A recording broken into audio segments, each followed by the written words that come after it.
があなたに惚れたのはちょうど19の春でした。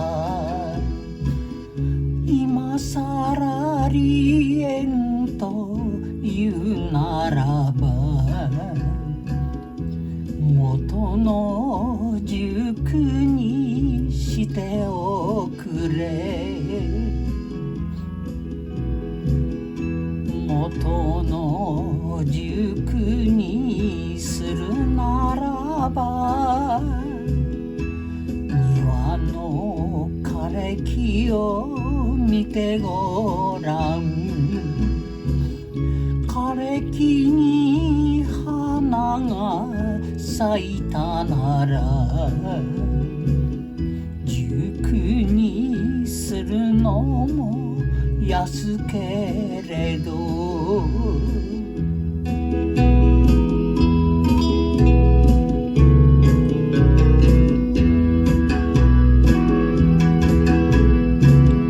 見捨て心があるならば早くお知らせくださいね。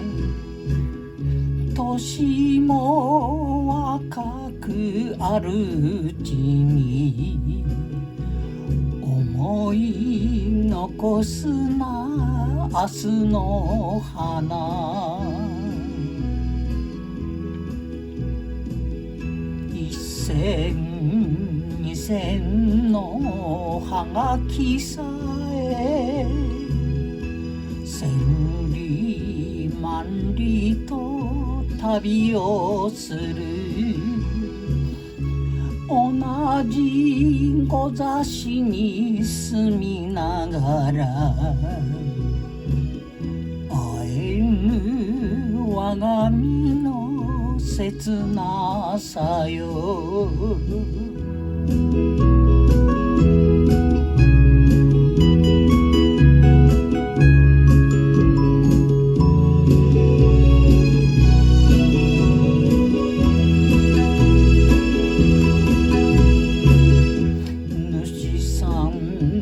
主さんと呼んだとて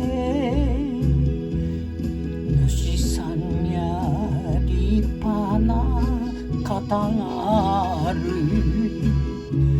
いくら主さんと呼んだとて一生忘れぬ片思い。奥山住まいのうぐいすは